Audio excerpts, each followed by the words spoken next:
people who like theater for young audience should definitely come. And I think theater for young audience as a concept need to be expanded because I think theater audience should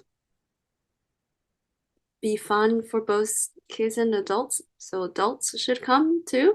I just want to say that this story, although it's a coming of age story of this 9-year-old little girl, it's also about the other characters, and each character has a, a lot of personality and has their own storyline.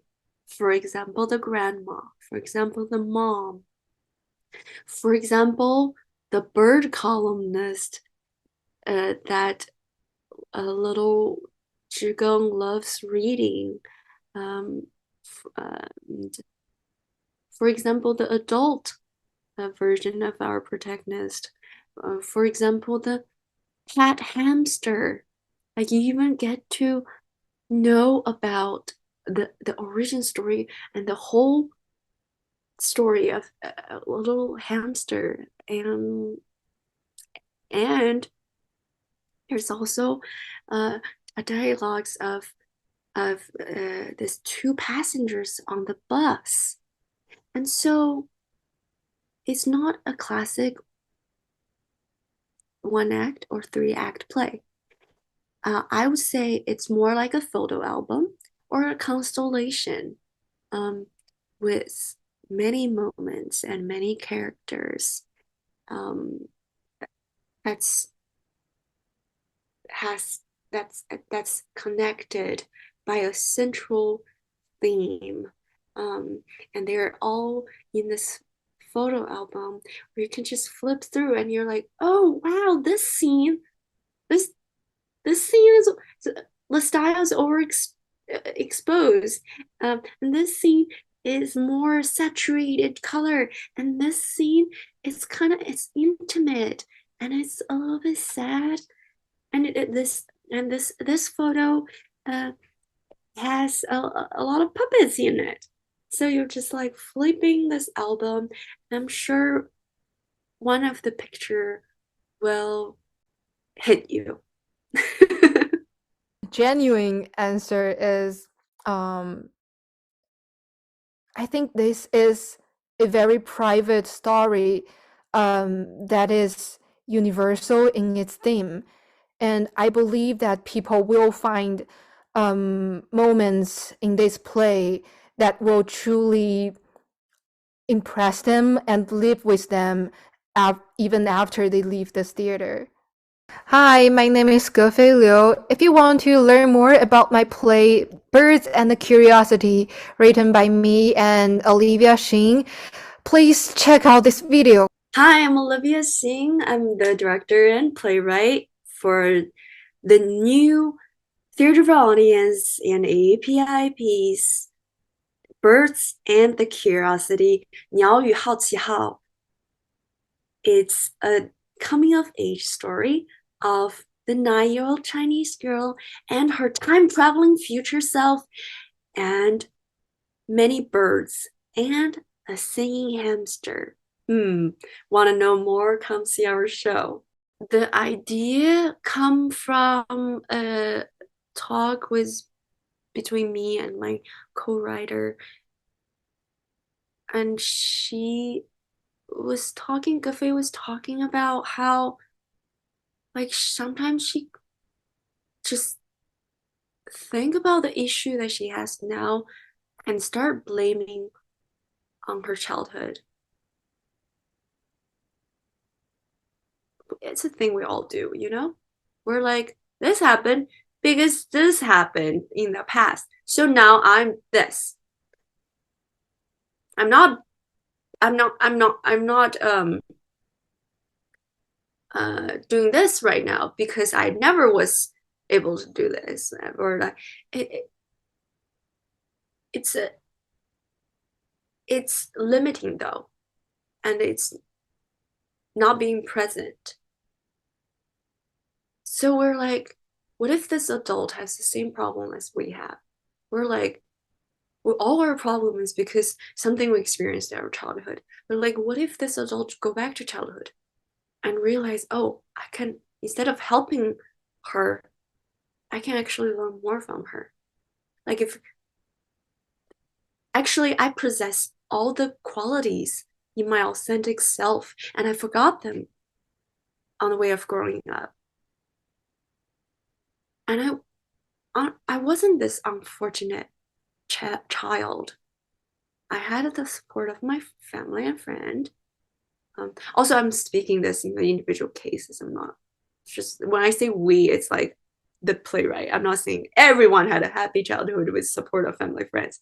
Um, but I do want to say that um, how to survive our childhood now that we're adult. It's not about blaming the childhood, uh, being obsessed with what had happened. It's about being present. And so the protagonist, the future, the adult self, the adult version of our protagonist travel back and then travel back to her present time and and started to think that the way I survived my childhood, as now that I'm adult, it's to be an adult and to be myself and love who I am, find who I am and love who I am and move forward instead of go moving backwards. So we wrote like two, three, many versions of this story. There's a few of them, the earlier stages of this story, it's told from this adult perspective, looking back to childhood. And they were like, no, no, no, no, no, no, no. It's not, wait, but this, has she figured out? She figured out where's she gonna go? And but we honestly we don't really know. We don't really know yet. And because this piece is really personal, we want to stay true because we haven't figured out. We're still 20 something year old. We're like, oh, we could write from the how we were, how we felt, and the emotion, the ecstasy, and as well as the calamity we felt as a kid for tiny little things, from sharing a snack to like losing a favorite sticker, and just like this tiny little thing create such huge emotion in us, and we're like, we remember all of that, we could write all of that, and we could let the younger self teach the adult self something. The themes are multiple, but I think the most important one is to find your authentic self.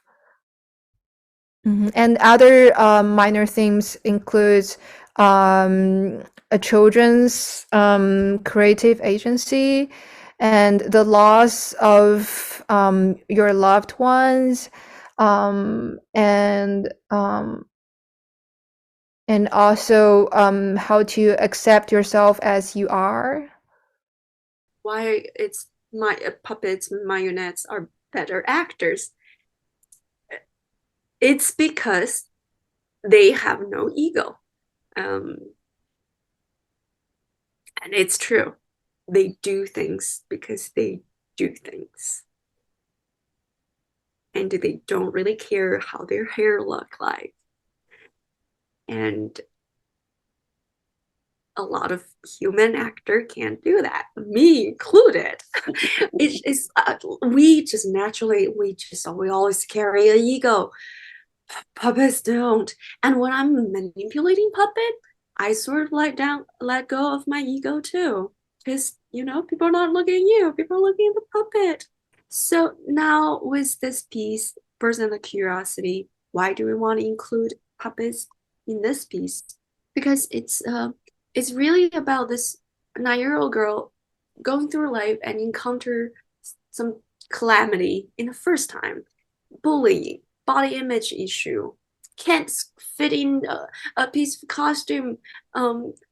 Why are my friends laughing at me? Why did Nana pass away? And why is my pet hamster also going to die at some point? And why do I have why do people have to leave? Why do I have to lose things? Why can't I be happy all the time? But she's dealing with such a childish and innocent and joyful and hopeful way. Like when she feels caged because the Chinese teacher misbuys control. So at the day, she saw ostrich free running on the highway. And that's, is it imagination or is it real? We don't know. But that's how kids see the world, right? They see the possibility of the world, and they see it with you could say unfiltered or with a filter that makes it even more true to how the world should be experienced. It just like we wanted to free. It is like the wonderment. It's so important to this piece. So we thought, oh, you know what? A bit. We can't hire a real ostrich, but we could make a giant full body puppet that's a shiny ostrich that walk through the aisle of the audience. So to make it just a little bit more immersive. And so the audience is invited to little Robin's, little Zhigeng's part of the world, and how audience see how she see the world. That where audience is not caged, where the hamster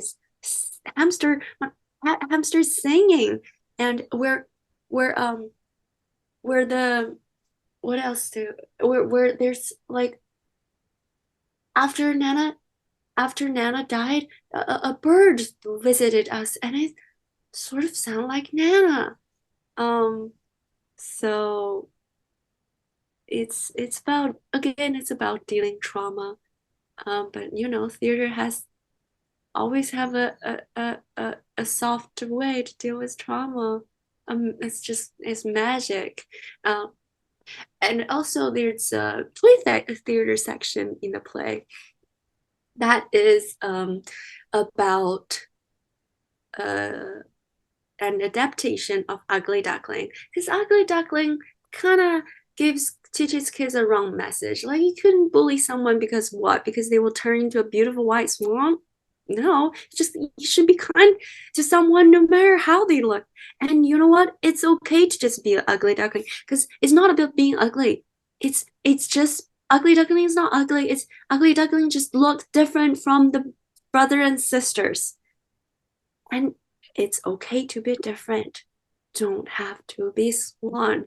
So the story of Ugly Duckling should be about discovering who you are and who you always have been. You don't have to have a magical makeover or transformation. And so our 9-year-old protagonist rewrite the story in the play. So it's a play in a play, and put on this little toy theater with two of her best friend. That's about ducklings, and they learn about each other, and they learn about how everyone's different from one another, which makes us all the same. I think I want the audience, when they are walking out of the theater, I want them to feel like, wow, this is theater.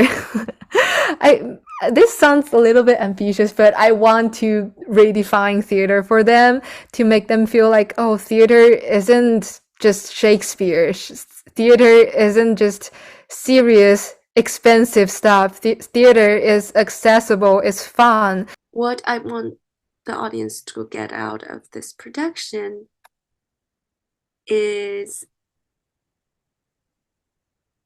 um, some laughs, some um, some um, other emotions, some laughs. What I want my audience to get out of this piece is an experience that make them kind of sometimes happy, sometimes moved, sometimes kind of sad, but eventually some hopes. Um, and to all the kids that will see the show, I want to say, you, if anyone can overturn this capitalist and hierarchical and bad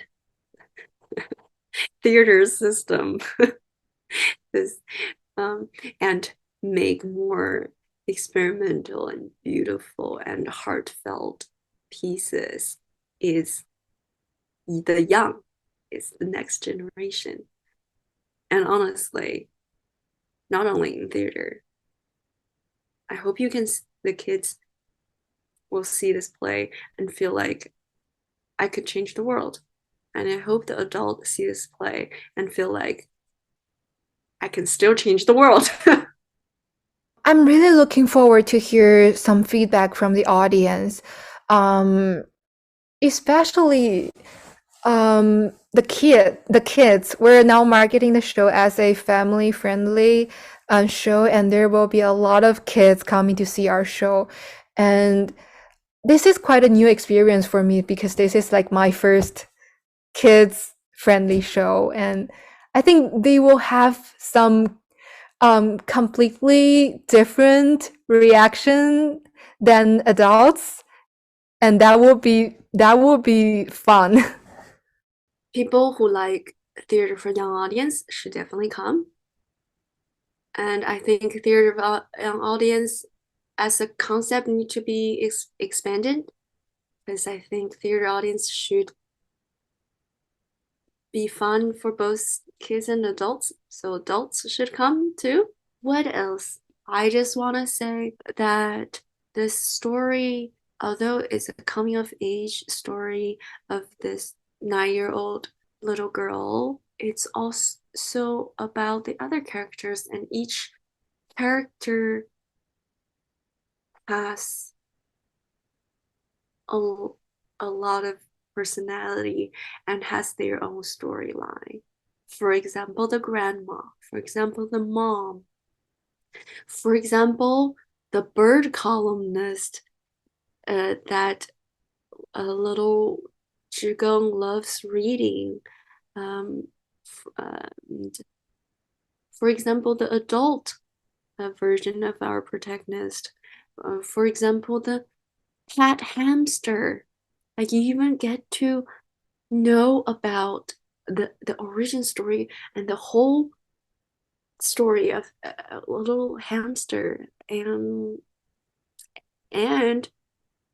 there's also a dialogues of these two passengers on the bus, and so it's not a classic one act or three act play. I would say it's more like a photo album or a constellation, um, with many moments and many characters, um, that's has that's connected by a central theme, um, and they're all in this photo album where you can just flip through and you're like, oh wow, this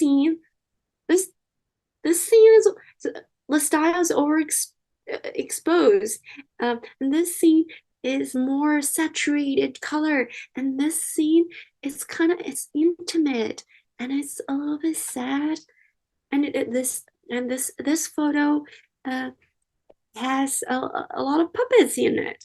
So you're just like flipping this album. I'm sure one of the picture will hit you. Genuine answer is um I think this is a very private story that is universal in its theme. And I believe that people will find moments in this play that will truly impress them and live with them even after they leave this theater. Hi, my name is Gefei Liu. My play Birds and the Curiosity, written by me and my friend Olivia Xin. There will be shadow puppets, a giant ostrich, a hamster singing, and a lot of other fun stuff happening in this show. It's family friendly, but it's also welcoming all age audiences. Um, you will laugh for sure. You will probably cry a little bit if you're emotional.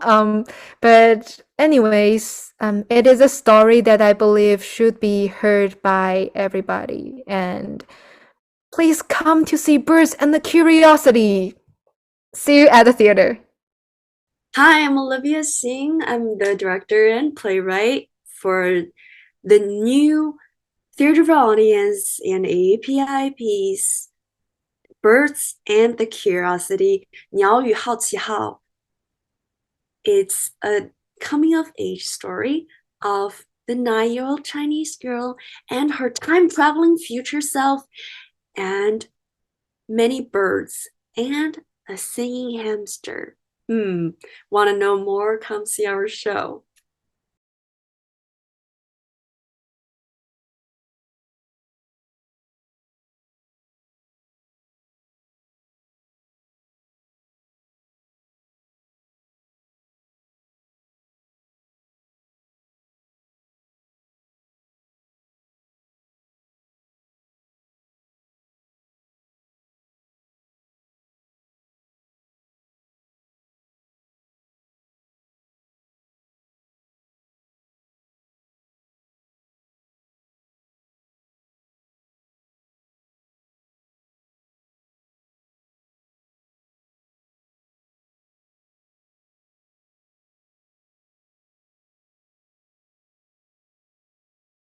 Hi, I am Paige Wilhide. I am the writer, star of, and producer of Breakup Addict. And it is a solo show where I play over 20 different characters, including the voices in my head and some of my ex-boyfriends. If you want to learn more, watch the show. I think when there's like a really true piece of art that comes through you, it can't be ignored. And that's kind of how I ended up writing Breakup Addict. So I went through two quite tumultuous heartbreaks back to back with very unavailable people. Like they were very different, but also had so many similarities to these two situations. And as I was realizing that there was that I was the common denominator in both of those situations, I was like, okay, I need to change something. It's not them. It's like, what can I change in order to be better and have better relationships? So I started going to meetings as part of a 12-step program for sex and love addiction. And I worked with a sponsor, and my sponsor told me that for the first 30 days, I was not to interact with any love interests at all, which generally for me are men. And so I was in withdrawal from my favorite drug, men. And I did that for 30 days and then 60 days. And it really took me into an identity crisis. Like I realized that it's like I had piled my identity on top of this idea that I am valuable, I am loved if a man loves me, if somebody else approves of me and likes me. And when that when that core belief crumbled, everything else did too. So I spent a lot of time in isolation. I was in a depression. I was eating a lot. I was just trying to find other vices to kind of fill the void that I didn't have, because I had all this, I was not talking to men. And during that time, I started writing. Like that was a way that I really tried to cope with some of these feelings. And I wrote down my stories. I wrote down what I was going through. And then I met my coach, Jessica Lynn Johnson, and she helped me piece all the puzzle pieces together into a solo show. And I really channeled all of that like excess power and energy that I would have just put out into the world, into like trying to be in a relationship or get love or sex. Like all that energy I could now channel into my art and into Breakup Addict. So Breakup Addict opens with me, my character of Paige, sitting in a 12-step meeting in her very first one, and is having is kind of seeing herself for the first time in a really eye-opening and painful way, and seeing like, oh, you all are sex and love addicts, and I think I might be too, but I don't want to be. And so there's like that admission that starts the show, and then it travels through different stories, how she got there, and then eventually like looking at some of her patterns in relationships. And the thread of the story is it tracks through the 12 characteristics of sex and love addiction. And even if you don't consider yourself a sex and love addict, even if you don't consider yourself an addict in general, the characteristics of sex and love addiction, I think, are something that everybody can relate to in some way or another. So those are really ways that I like to use. They're like pillars that I like to use throughout the show, anchors to support people in seeing themselves and their own patterns and their own relationships in my story. So it tracks through that, and then eventually I come to a realization that I need to be on my own for a little while. And I make like a really hard choice to set boundaries with some of these men, and to really take care of myself and go on a self-love journey. And it kind of comes around the other side for me, me like loving myself again. It's really my hope that every audience member walks away feeling changed in some way. And when I say changed, it's like, oh my God, Paige saw a part of me that I have not wanted to talk about or share, or that I didn't really want the world to see. And she gave me so much love and approval for that thing that I can now work with it. I can now like take that, that deep fear that I had that I would be alone forever. This is just an example, but like, that deep fear that I had that I would be single and alone forever. And I can now share that with somebody, or I can go get therapy, or like I can work with a coach and get some support. Or I can like read a book or listen to a podcast, right? So I want people to walk away feeling like a part of them got really touched and fully seen and loved in my show. And it's that would be like the greatest gift ever. What I've uncovered on my healing journey is we heal when the parts of ourselves that feel the most unlovable are seen and fully loved. So the parts of ourselves where we feel shame, or we feel guilt for walking away from that relationship, or we feel so alone because everybody around us is engaged and getting married and having babies and we're still single. So these are just some examples, but it's like the little tiny parts of us where we feel like that we can't love fully, right? Healing happens when someone else gives us permission to love that part. And that's ultimately what I want to create with this show, is giving people permission to love parts of themselves that they previously would be hiding or ignoring or trying to run away from. And I think that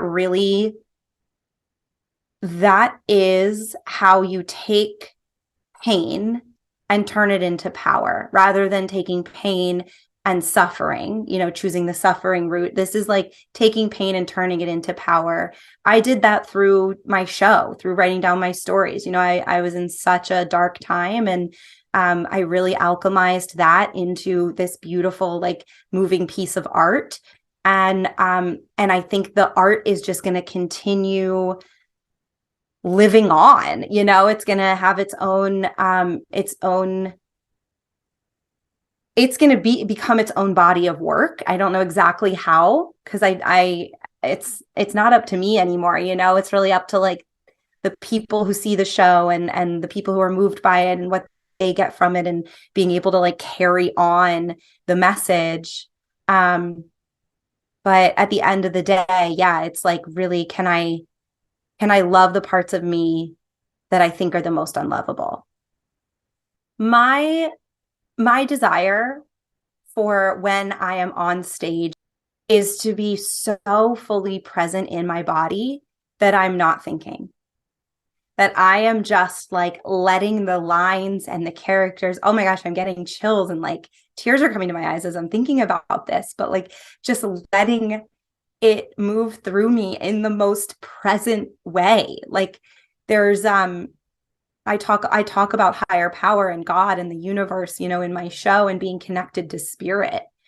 And I think one of the reasons that I love performing so much is because that's when I feel most connected to spirit, is in that moment. And so, yeah, my hope is that I really get to fully be out of my head and fully just, like, channel the art through me. If you've ever experienced heartbreak, if you've ever been in a relationship where you are wondering where you went, if you've ever left a relationship wondering who you are, anybody who's dating, like this is really for people who feel like they are wanting to be seen in their relationships and in their dating life. You must go see Breakup Addict if you have ever been through heartbreak. If you've ever walked away from a relationship and wondered, what happened? Where did I go? Who am I now? How am I going to rebuild from this place? If you've ever been dating and you wake up and you're like, what am I doing? How do I do this? If you've been resistant to dating, if you've ever been scared to put yourself out there and be vulnerable with somebody, this show is for anybody who is in relationships, wants to be in relationships, has just come out of a relationship. It is a really powerful way to be entertained, right? You're going to laugh, you're going to feel things, you're going to cry. It's a really entertaining play that also will leave you with something.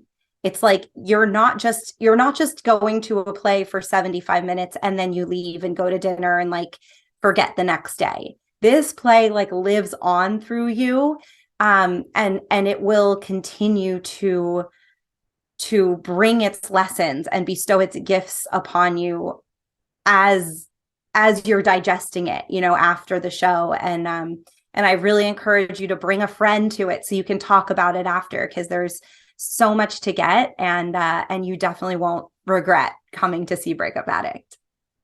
I'm Paige Will Hyde, and I am going to be performing my solo show, Breakup Addict, and I can't wait to see you there. You can also visit breakupaddict.com for more information about the show, upcoming performances and workshops, and you can follow me on Instagram at Paige Will Hyde. It's the best way to talk to me if you want to get in touch.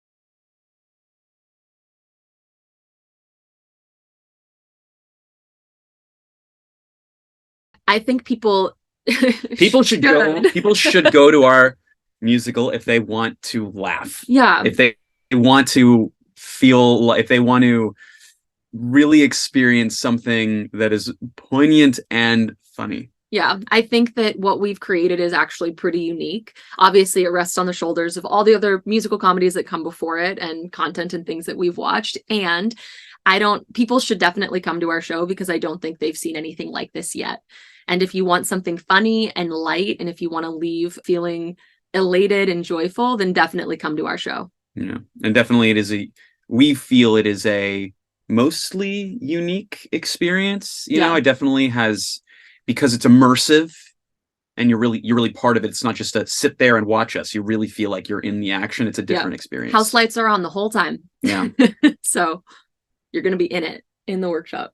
Hi, I'm Griffith Frank. And I'm Lindsay Gitter. And we are the writing team behind the new musical about self-help called It's Your Fault.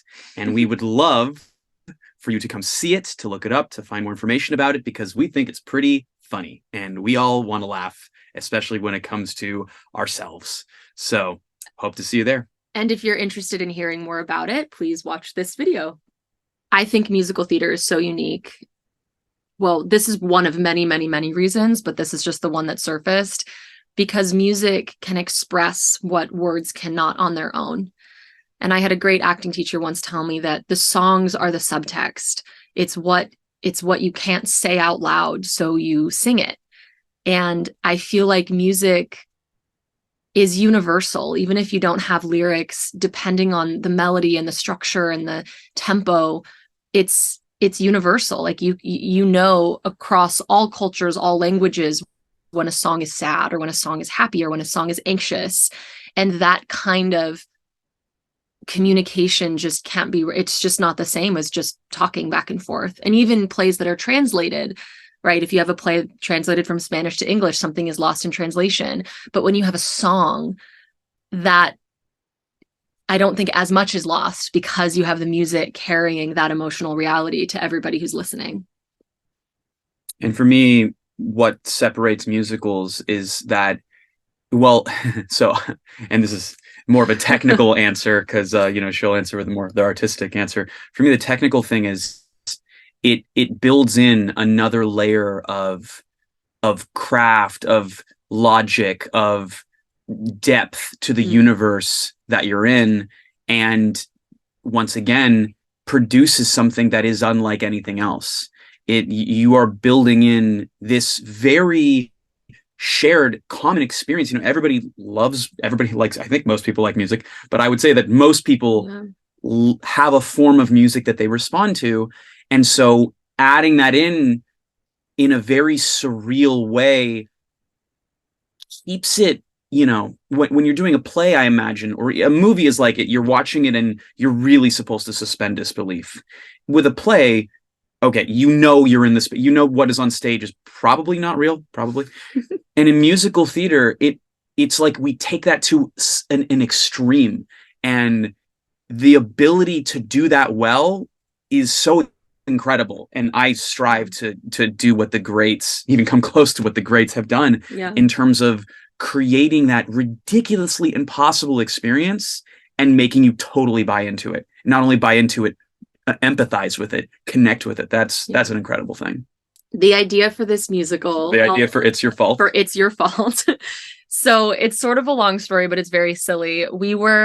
A friend of ours was performing in this showcase. So the way it works is every performer gets 10 minutes to show their work. Some people sang, some people did a monologue. It was 10-minute slots, kind of like an open mic. So we're all there expecting to see a play or a show or a song. And this guy comes up and he uses his 10 minutes to test drive life coaching skills. Like, he called on people from the audience and walked them through questions and claimed that in the 10 minutes he could change somebody's life. And I was change their mind. Change their something. Change their mind. It was weird. But that whole experience was so disarming. And when Griff and I were in the car driving on the way home, I said, that would be an amazing musical. I said, how amazing would it be if people went into thinking they were going to see a show and then they get sucked into this workshop? So that's kind of the origin of it.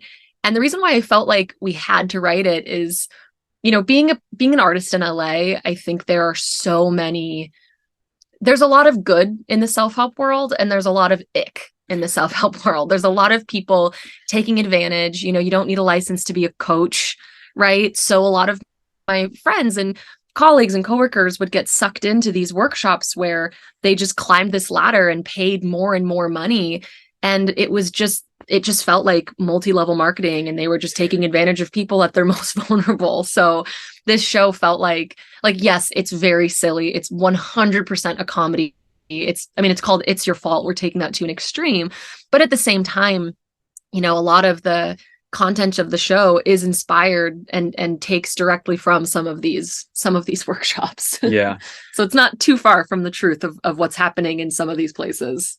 And I think that it, for me, why it felt so important that we write this now is it is relevant and topical to the culture that we live in, where, there's this sort of continual existential movement of people, seeking out higher purposes or goals. Yeah, wellness. And when something like that is enforced, you got to make fun of it. You just have to. Yeah. And not because, it's bad. There is amazing things with it. It's because it has to stand up to that. We have to be able to explore ourselves and topics like that. It's an important side of who we are and what we do as societies. So, and it's good to look at that stuff with a critical eye, especially when that translates to puppets and poop jokes and just all the silliness of a musical comedy, of a farce, really. So the musical begins with two life coaches, Pete and Robin, who are obviously in a little bit of a difficult situation when they first come out, but then they sort of, on their rocky start, begin this seminar that they've been running intro workshops for. And the intro workshop is, instead of being a play in Fringe, it's a transformational workshop where we've invited the audience to participate because they all want to change you want to change your life 180, all the stuff that isn't working, and and find out what your purpose is and why your family members won't take you seriously, etc. And then what goes from this?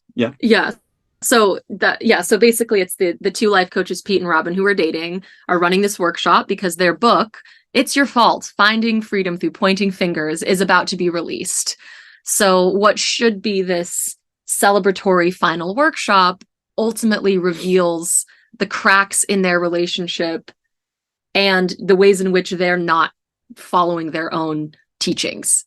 So by the end, we don't want to give away too much, but let's just say it's flawed people trying to claim that they know everything. Right. And trying to, and then, part of that process is walking people through the activities. So we can talk about the three pillars, I think. The three pillars are: it's your fault, don't trust yourself, and trauma doesn't matter. So those are kind of the three, twists on very classic, like you can create your own reality, like that kind of thing that we've turned into our dysfunctional vibrate into the life that you want, right. And it can totally work for people. This isn't necessarily saying that all of that isn't, that there valid isn't merit. But at the same time, it's more about the people pushing this narrative. Like, well, who are they? Right. What are they even taking their own advice and exploring that?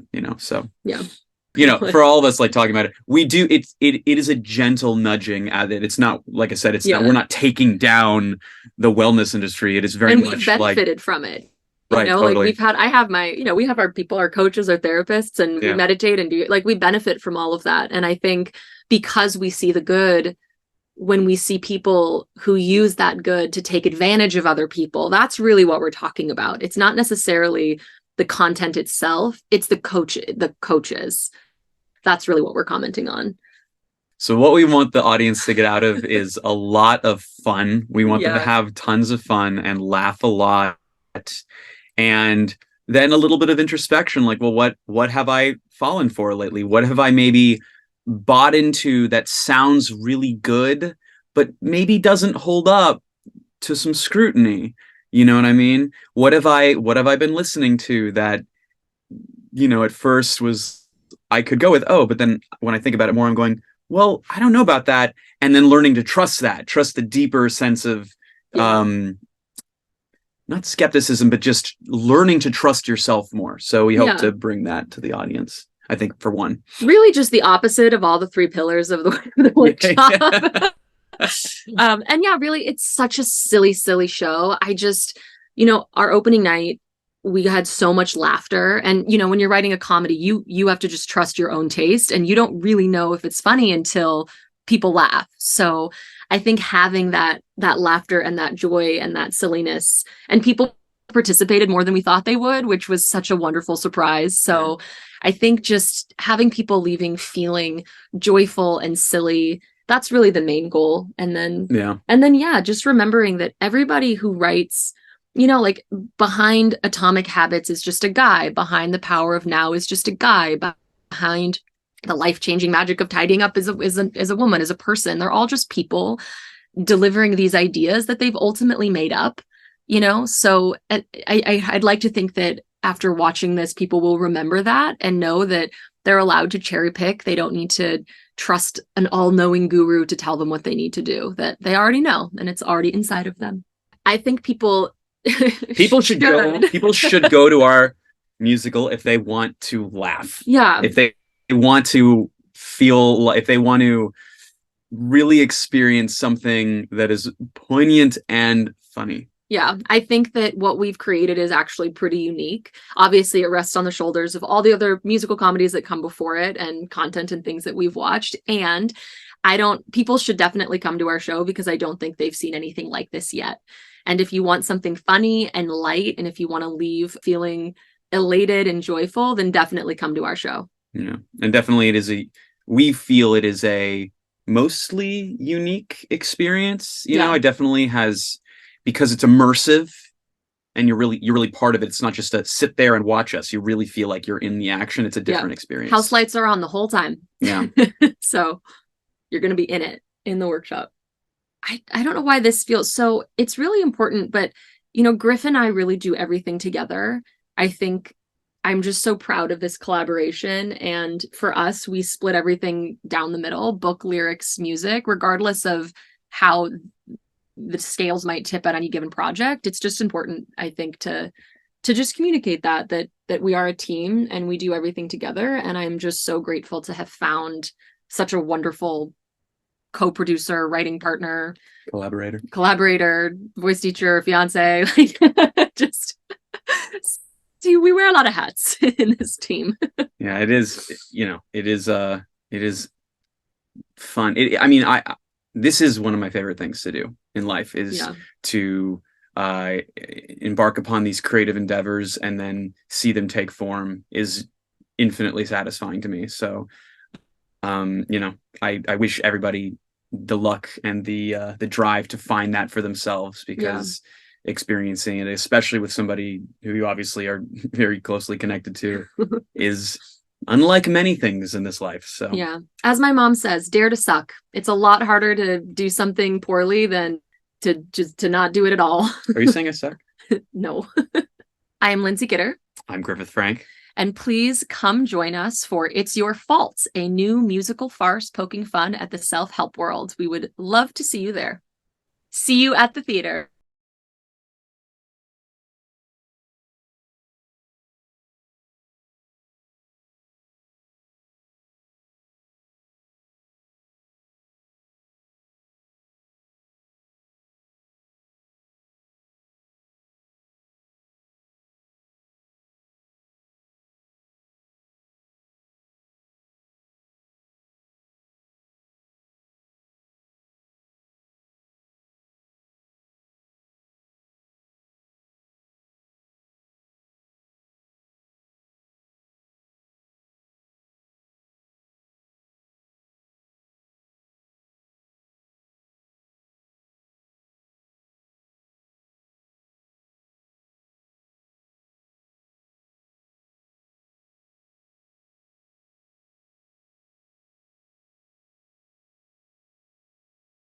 I think that people should come to see me in Keeper, because we hold ourselves back a lot, especially here in this town.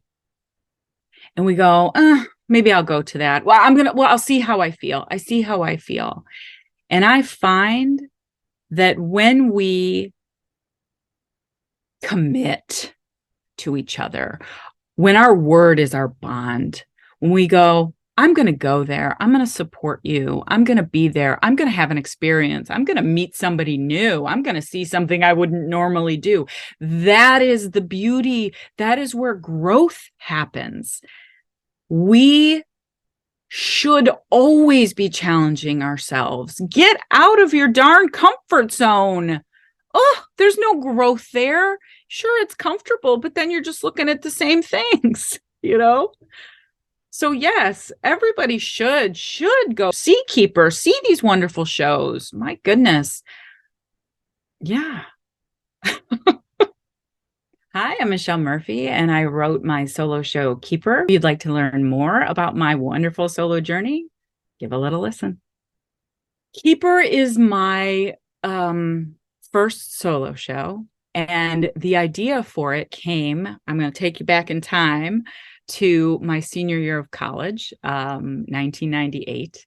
And in order to graduate, we all had to do a 15-minute solo show, and I didn't do it. At the time, I was just like, nope, I'm not doing that. I just couldn't wrap my brain around it. I was, again, back to my fear of writing things that weren't perfect. I just didn't do it. And I carried that regret with me all the way up until 2022. And that's a true story. The regret that I feel like I felt like I let myself down. I let myself off the hook. And it took me a long time to understand like why I did that. And so cut to 2022, I had started to really work on my mindset during the pandemic and really go from this fixed mindset to a growth mindset. And I signed up for this wonderful career coaching with Lynn Downey Braswell. It's the work of art coaching. And day one, she's like, okay, what are we doing? You're going to pick a project and you're going to do it. And I was like, oh, well, I've always wanted to do a solo show. And I immediately wanted to take those words back because I put them out there. And she's like, great. Okay. So we're picking the theater and the date, and you'll find a director and off you go. And I was like, okay, here we go. Because what I learned by carrying this regret around with me is whatever fantasy I've created in my mind about the worst possible scenario happening if I do a solo show and fail, not doing a solo show was worse. Living with that regret was worse. So that was where Keeper started. So when I hired my wonderful director, I thought I was going to write this wonderful show about all the characters I could do and blah, blah, blah. And she was like, nope, hold up. This one's about you. Your first one's a memoir. And I was like, no. So I started to go back in time, and I started to go back to my childhood. And it was really fascinating. My story is like, it's a hero's journey story. So I started to go back in time into this really wild, rich childhood that I had. And I started to explore stories that I have always told myself that I believe that were part of the fabric of me, right? And I learned that shame, some misbelief, some lies that I have believed since I was like 6 were not true. I could change that. I could take care of this young version of myself and tell her story where she is now, which is this strong, confident woman that I am today. So I went back to lead her to her journey here. So that is where Keeper started. And my story has several painful moments in it, but it's all told through my beloved time at summer camp. So there's a lot of fun in the show too. I do a lot of singing, and I take the audience with me on this wonderful journey as I weave them through periods of my life. When I did Keeper the first time, I thought it was going to be a one and done, right? One and done. Whoo, I did it. I can let my professor in 1998 know I finally did my solo show. So when I took my first bow, I was like, oh. And what happened after that was I had an entire audience of loved ones jump to their feet and show me so much love. I was blown away by it. And I just thought, I was completing my bucket list. And it was really at the encouragement of not only my director and my loved ones, but this other small voice inside of me started to grow and go, why don't we do another one? Let's do another one. What if we do another one? Because I performed Keeper for the first time in September of 2022. I performed Keeper the second time as part of the White Fire Solo Fest here in Sherman Oaks, which is huge, which is a 50 person solo fest over the course of several months. So that was the second time that I did it. And after I did that, I was very honored to receive one of 12 Best of Fest awards. So that was my second time doing it. And again, it was my confidence growing. It was me taking care of myself and going, can I bring this? And there's some fear in there, but that's sort of where I'm at in my life. Fear may always be there, but it's not in charge anymore. And that's also part of my solo show. It's part of my solo show. Who am I if I set that fear down? Who am I if I set that shame down? I'm going to find out. I would love for the audience to feel the way that I feel about my show. It's reflective of a childhood that our formative years where we go through so much and we're not even able to understand it all. Our brains are still forming. And it's amazing the amount of things that get stuck in you and that you carry with you through the rest of your life. And I think that shared experience is what makes this feel so special, is that the audience themselves can reflect on their own journey, shared circumstances they may find in my story. But more than anything, I did something and am doing something that scares me to do. But darn it, I'm doing it anyway. And I think that message, if that is a baton that I can keep passing to people, I'm going to keep doing it. Go, be brave, be, confident in your thoughts. Put yourself out there. It doesn't matter what age you are. My goodness, this is it. This is life. There is no dress rehearsal. So let's express ourselves, darn it. And thank you for coming to see my show. I really appreciate it. What am I looking for when I'm doing my show? There is something in when I perform where the part of me is present, and then there's another part of me that's sort of watching myself, right? It's how you can take in I'm going too fast, or, oh, that didn't land. You know what I mean? You're sort of self-judging yourself, right? Which is really complicated. Look what I'm doing with my hands. This looks very complicated. So what I have really loved is when I can get rid of that. I'm not watching myself. I am 9 years old. I am on my camp bus and I am headed to the greatest place on earth. That kind of intimacy, that kind of proximity, I share completely shame, vulnerability, joy, pain. I love that we are going to go on this little magic ride together. And that's what I'm really looking forward to. When I'm done performing, sometimes I go, did I say everything? Because I don't even remember. It was like I just ejected the tape. And the only thing that tells me that I did my job that day is when I can look out in the audience and sort of see that collective experience. It's magic. I think that people should come to see me because we hold ourselves back a lot, especially here in this town. And we go, maybe I'll go to that. I'll see how I feel. I see how I feel. And I find that when we commit to each other, when our word is our bond, when we go, I'm going to go there. I'm going to support you. I'm going to be there. I'm going to have an experience. I'm going to meet somebody new. I'm going to see something I wouldn't normally do. That is the beauty. That is where growth happens. We should always be challenging ourselves. Get out of your darn comfort zone. Oh, there's no growth there.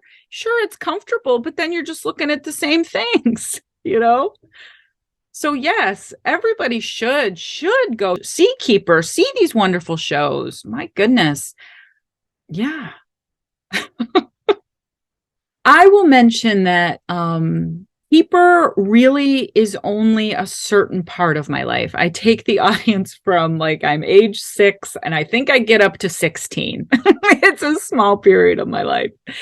And what I want to say about that, I don't even mention my wonderful husband of almost 12 years. I don't mention my beautiful 9-year-old son.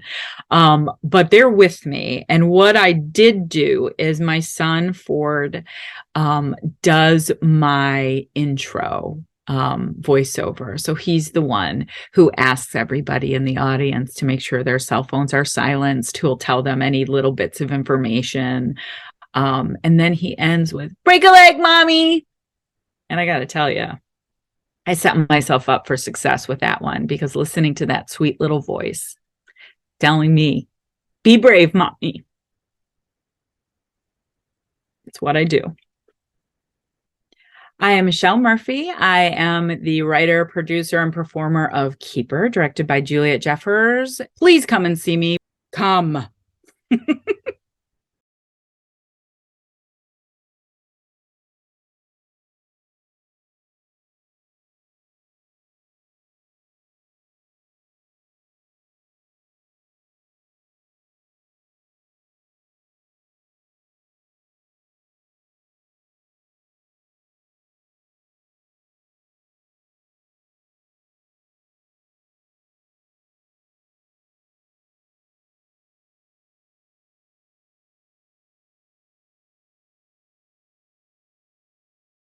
People should go to my play because I think it's going to be unlike anything else there. I think the subject matter is going to be fairly unique. I think the way that I tackle it is fairly unique.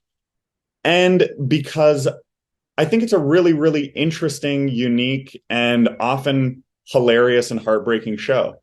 I think it encompasses a wide range of human emotions that, regardless of upbringing or spiritual inclination, it can be related to by pretty much anybody. And I think there's something in it for everybody.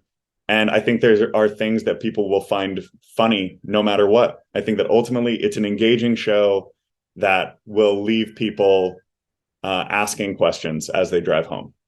Hi, I'm Dan Prevett. I'm the writer and performer of Missionary Positions, a solo show. If you want to learn a little bit more about it, watch the rest of this interview. I had the idea for a concept called Missionary Positions for a long time, which I originally had only conceived of as a book. I had planned on writing a memoir about my life as a evangelical missionary kid. I knew in talking to people throughout my experience, I'll go back quickly and I'll say this. When I started doing stand-up I had a number of experiences when I was really young, when I was in my early 20s, where I would get on stage and I would tell jokes about different parts of my life, or I would make jokes about being really big or really tall or whatever. And I would make all these jokes. And then I would go have conversations with people and I would start talking to them about my upbringing. And every once in a while, somebody would be like, why don't you talk about this? And I was just like, oh, I don't know. I didn't think it was interesting to other people.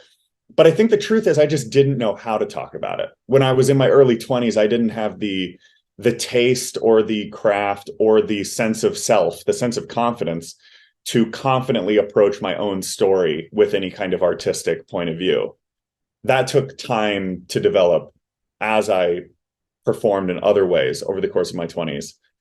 Like a lot of people in their late 20s, the thing that forced me to write the show, I think, was ultimately an existential crisis. I had been pursuing fairly traditional acting in Los Angeles for a long time as a commercial actor. I had done a number of independent projects, indie films, web series, but I really was not gaining any kind of traction as a performer. And I was very quickly losing passion and steam for continuing to be an actor.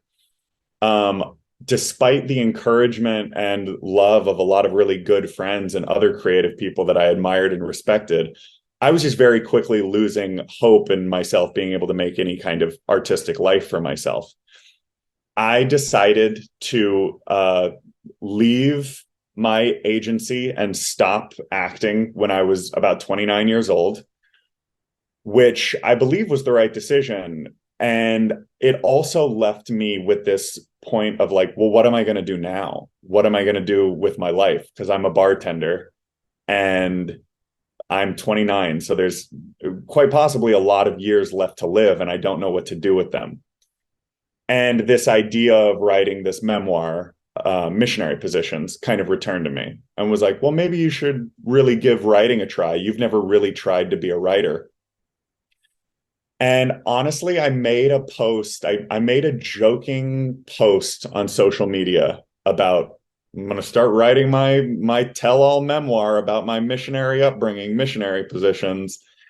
And my now director commented underneath it and said, you should consider doing this as a show. And it was really that comment that was like, oh, yeah, I guess that's allowed. I guess I don't need anybody to hire me to do that. And it would be way shorter than writing a book.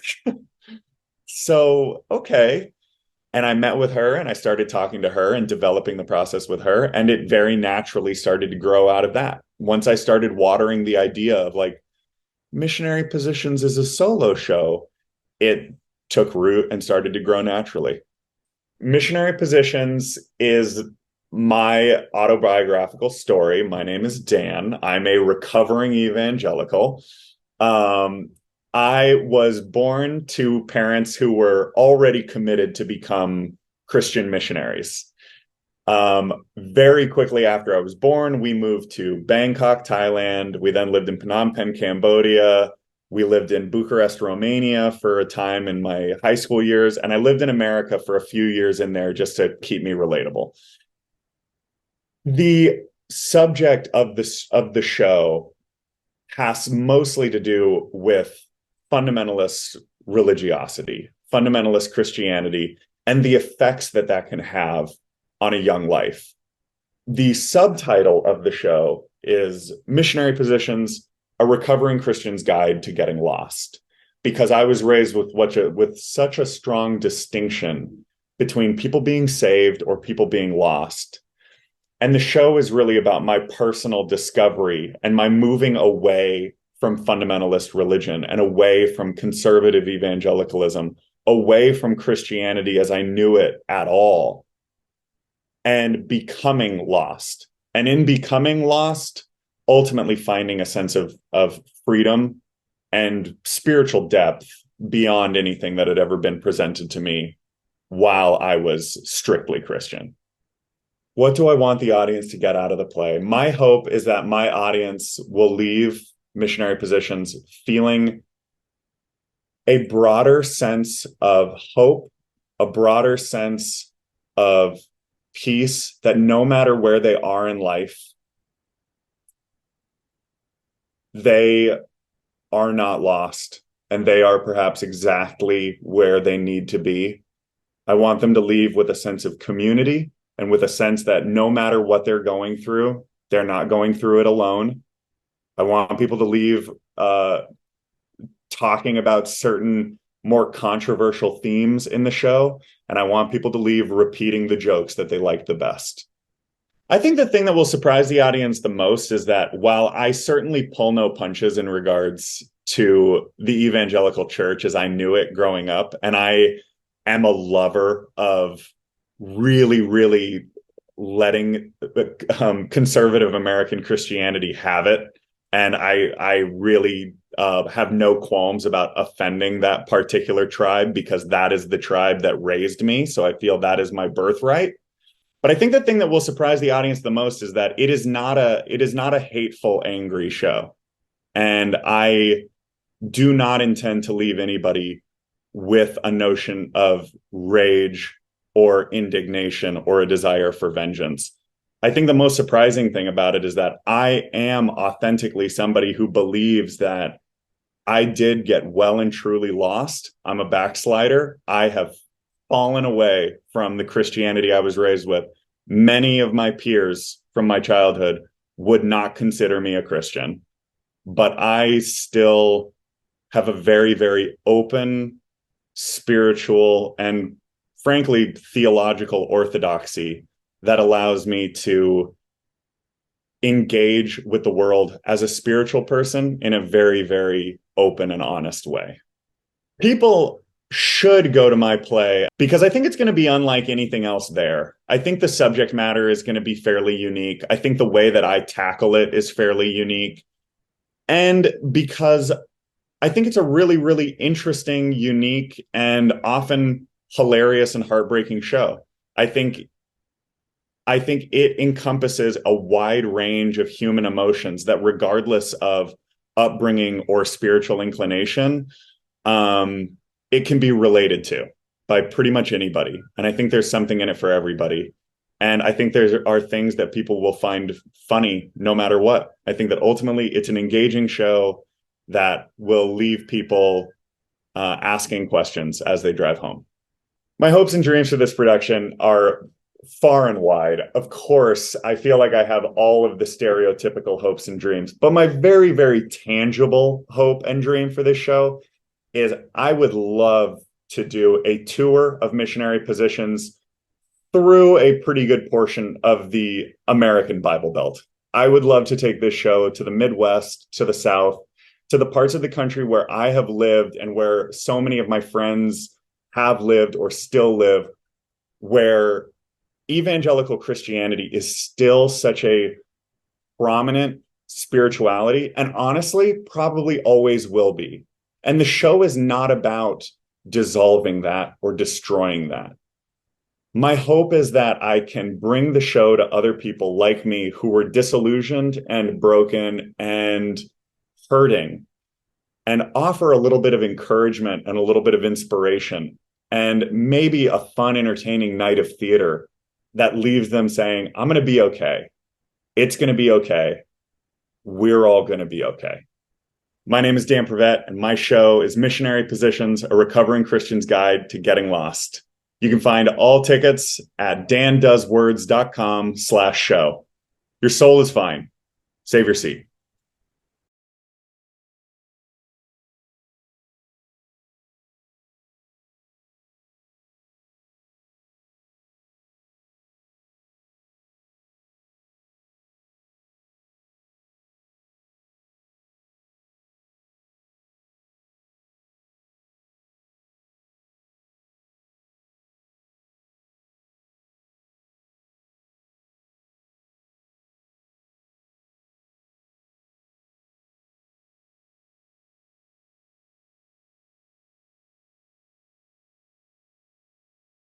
Well, I think people must go to my show because it's not just a story that I've been told, it needs to be told, and that can connect to lots of different people, lots of different experiences. But it's also a mission, a mission. So for as long as I perform my show, um, for my lifetime, for as long as I decide to perform it, half of all the profits that would be made from this show are going to get donated to a mental health charity organization foundation that's doing really, really awesome and impactful and like meaningful work in the worlds of mental health awareness, suicide prevention, and overall mental wellness. I'm supporting the JED Foundation, JED Foundation, and they're a foundation that supports struggling teens and young adults who are struggling with mental health issues. So I think folks must see my show for the story that it is, but also to be a part of the mission, to be a part of the cause, to be a part of the Storytelling Heals movement in its very first hurrah, its very first foray into existence. Because they can make a direct impact not only on my life from supporting my show and seeing my show and hearing the story, but also they can, with the purchase of a ticket, they could have a direct impact on somebody who really needs help in the movement as a whole. So yeah, I think it's very important. I think it's a very important thing that this story gets out there and this movement keeps moving and keeps growing. Yeah, yeah, yeah. So vital, so important. Greetings. My name is Christian Ty Edwards. My show is called The Sad Life of a Happy Man. If you'd like to hear more about it, continue on and listen to this talk. The idea behind The Sad Life of a Happy Man has been with me. It's been with me for a long time.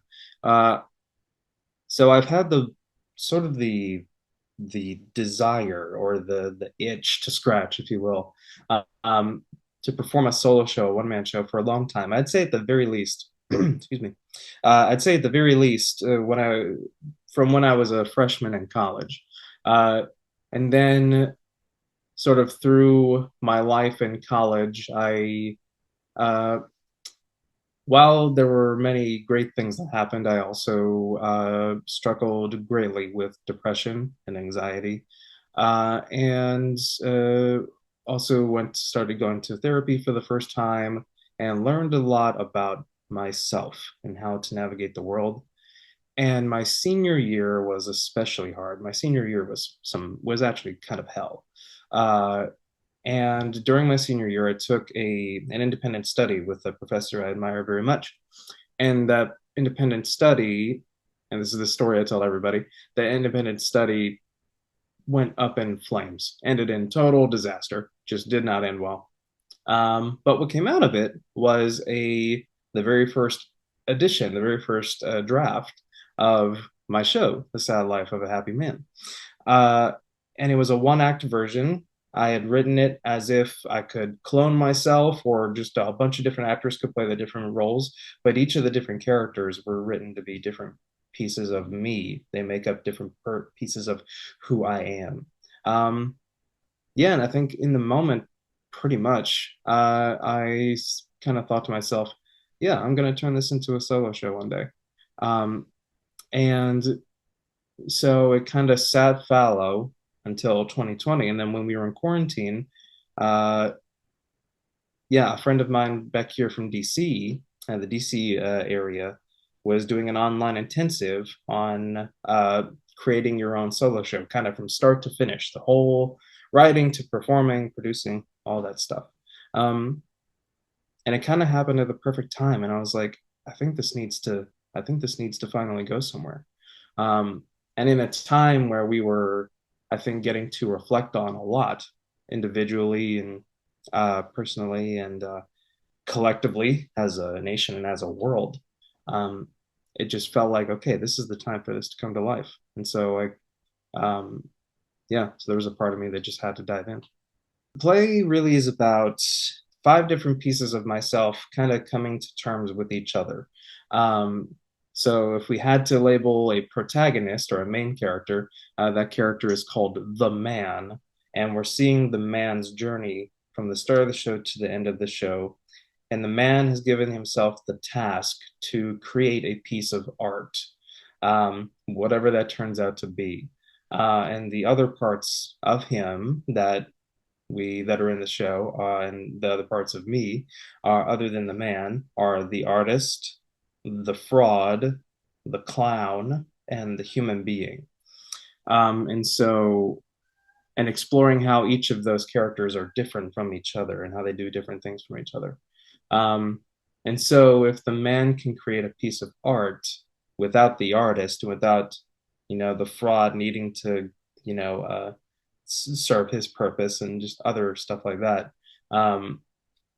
then he knows that he's meant for something. His life has purpose.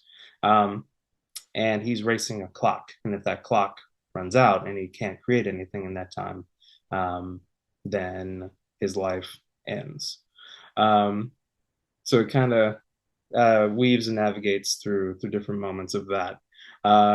And it's an interesting thing to write a show that takes place inside your own mind. So can get a little wild at times.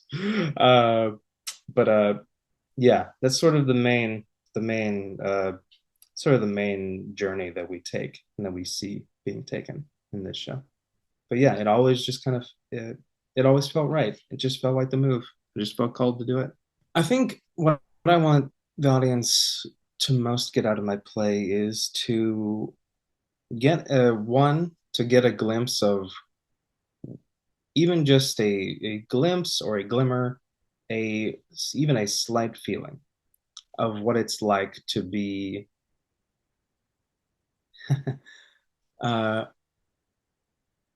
someone who gets very lost, and to see at least a little bit of how that journey can feel through theater, and what that can look like even on the inside through theater, and to people who perhaps are on or have been on a similar journey to mine with their mental health, with their feelings about their purpose, their existence, their meaning, their worthiness, their self-love, their lack of self-love, whatever it might be. Those who see a bit of their story, or at least something they can connect to in that way in this show. A reminder, or perhaps the very first lesson ever to them, that they are not alone, that they are not the only ones who feel that way, and that a lot of healing, at the end of the day, a lot of healing can come from exploring your emotions and exploring your own story. A lot of healing can come from storytelling. There's a whole sort of movement I'm doing with this show called the Storytelling Heals movement. And it's very much in its infancy right now. But it's about, but at its core, it's about, healing ourselves and perhaps healing the world by using story and through story, and just how powerful that can be. So yeah, I want folks to know perhaps a little bit of what it's like, and other folks to know that, yeah, they're not alone, and they're not the only ones who feel this, and that whatever sort of situation they might be in terms of how they're feeling, where their life is, that is not a permanent, like, stop. That is just another, even if it's huge, it's just another stop on the journey, on the big road trip of life, and that there's more to come, and that they can make it to the other side. Well, I think people must go to my show because it's not just a story that I've been told needs to be told, and that can connect to lots of different people, lots of different experiences. But it's also a mission. So for as long as I perform my show, for my lifetime, for as long as I decide to perform it, half of all the profits that would be made from this show are going to get donated to a mental health charity organization foundation that's doing really, really awesome and impactful and like meaningful work in the worlds of mental health awareness, suicide prevention, and overall mental wellness. I'm supporting the JED Foundation, JED Foundation, and they're a foundation that supports struggling teens and young adults who are struggling with mental health issues. So I think folks must see my show for the story that it is, but also to be a part of the mission, to be a part of the cause, to be a part of the Storytelling Heals movement in its very first hurrah, its very first foray into existence.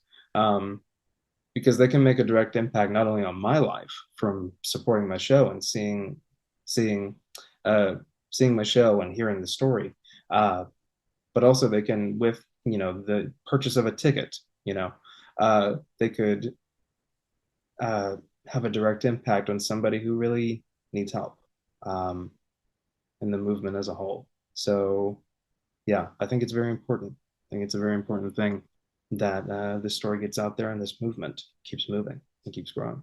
And that's kind of what I feel like I'm doing. I'm sharing a piece of my soul with whoever decides to come and see it. And I hope many folks do come and see it, because I think story and the impact and the power of story is needed more than ever today. And I think my show can at least be a little shred of that. And I've been told, I keep being told that it can move people. And so I think I have to finally have the security in myself to believe that. My name is Christian Ty Edwards. My show is called The Sad Life of a Happy Man. I would love to see any and all of y'all there. And remember that you're not only supporting me when you come see the show, you're supporting the JED Foundation, you're supporting the Storytelling Heals movement, you're becoming a part of the movement for mental health awareness, suicide prevention, and making a difference in the lives of those who are struggling, and most often struggling in silence. So yeah, I would be truly honored. To see all y'all in the audience.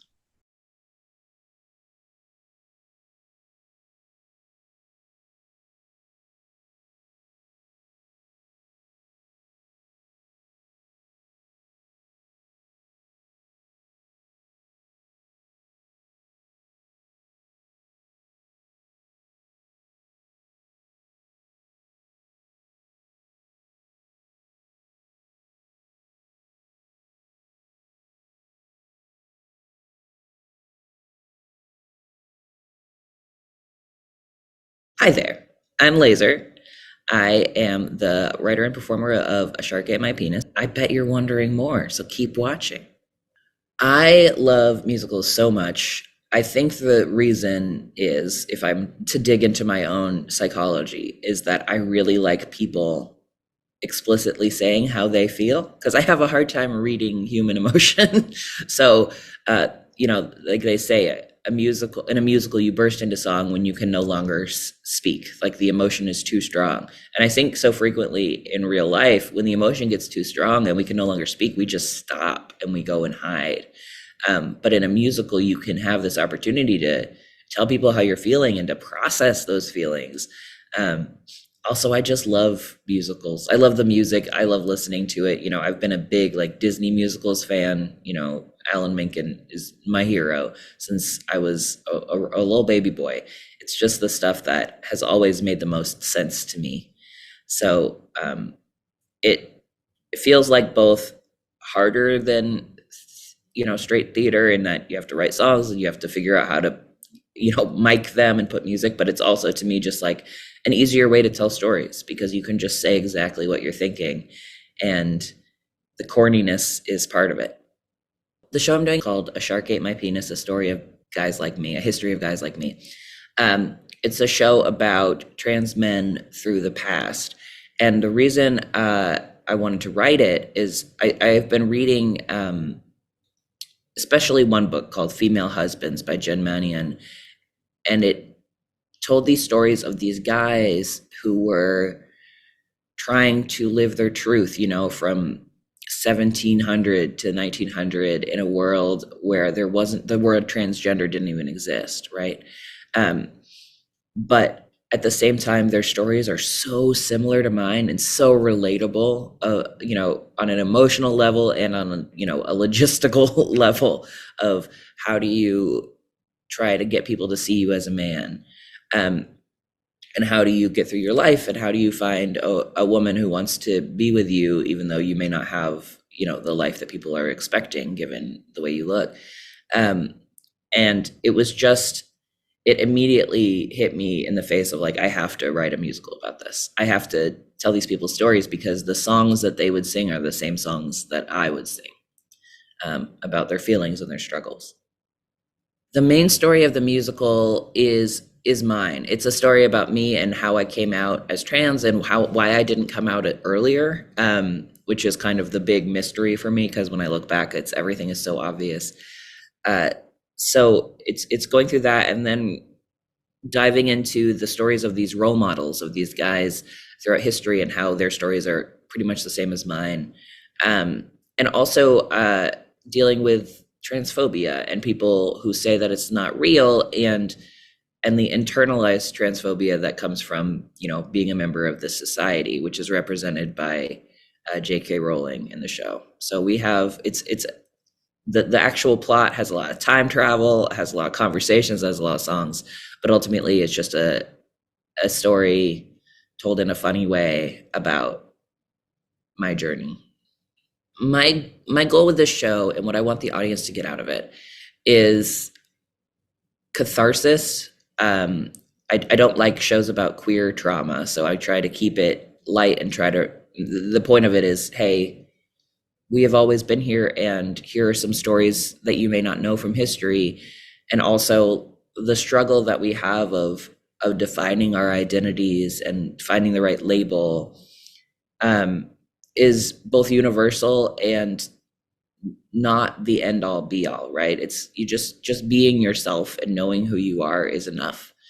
And that's my goal with the show, whether you're trans or not. I hope that you can learn something, and also learn something about your own journey on the way. I'm Laser Weber, creator of A Shark Ate My Penis, and you should come see it, and you will be able to enjoy that. It's a really good time, and I hope you'll come out.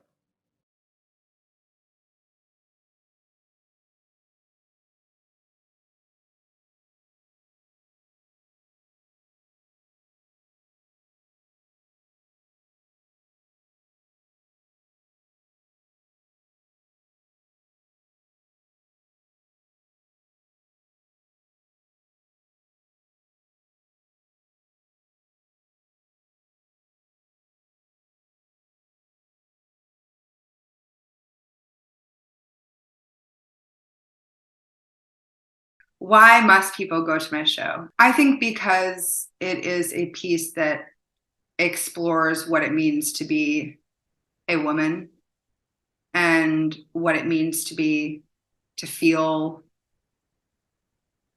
like you want to be seen, but you don't really want to be seen, and how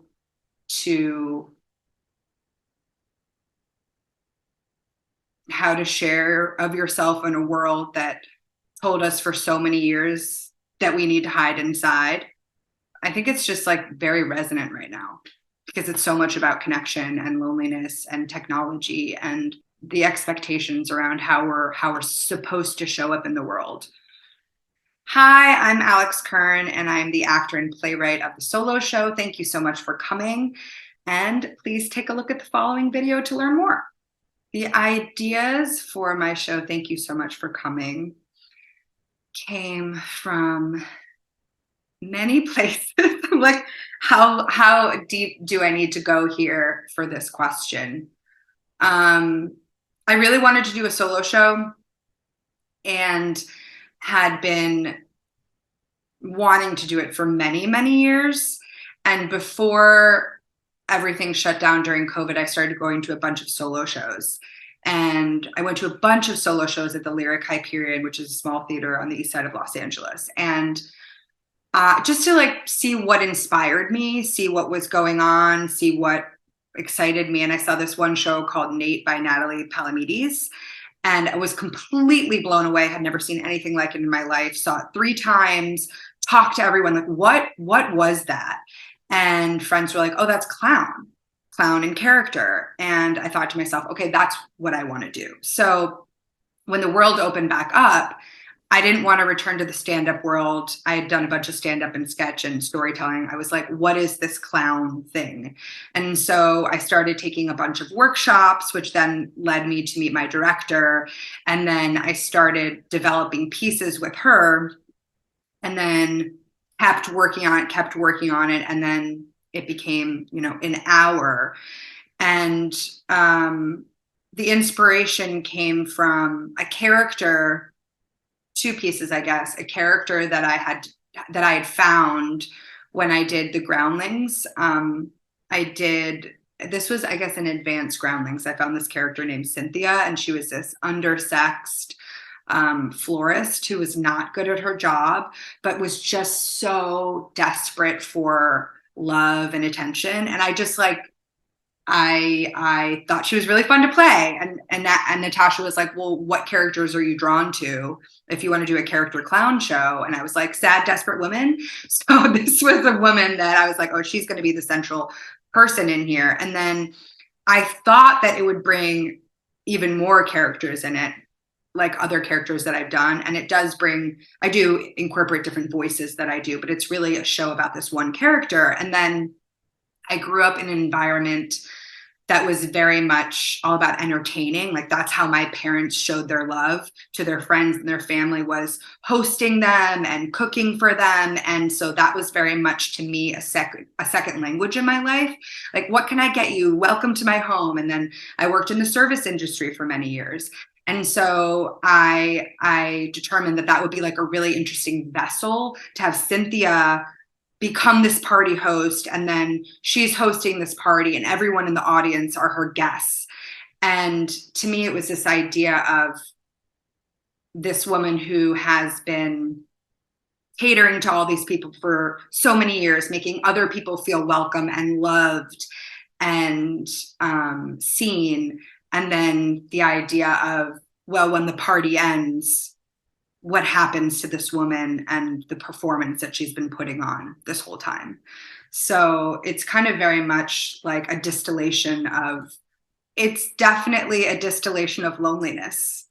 And this idea of a woman who is performing all the time for all these other people. It's this dance, this performance of hosting, and what happens when the party ends, and what happens when people start canceling, which is what happens during the show. And we slowly see her devolve.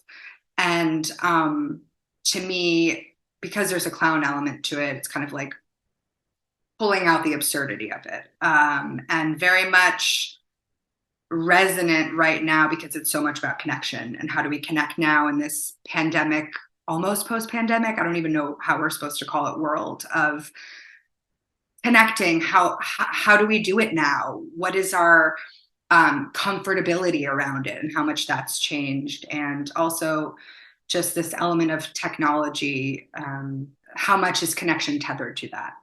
Thank you so much for coming is about a woman, Cynthia, and she is the ultimate party host.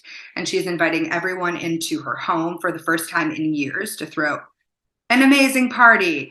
And there's dancing, and there's hats, and there's humor. And then the phone starts ringing and people start canceling. And we see her respond to the canceling and eventually devolve as the canceling continues to happen. And we kind of see who this woman is underneath all these layers, these performative layers of party host. Thank you so much for coming. Is a clown show. And there are many different ways to describe clown, but I guess my understanding, or at least my experience of it within this show, is very much the audience is part of the show. So it's immersive. It's an immersive experience. So as the performer, I'm breaking the fourth wall. And clown to me is, what is the performer experiencing, and then sharing that with the audience. The performer in clown cannot, or the human, I guess, in clown cannot hide. And to me, it's very much a celebration of sitting in like failure and sharing it publicly. And so regardless of how the performer is feeling, sharing that with the audience and then responding off of how they are responding to you.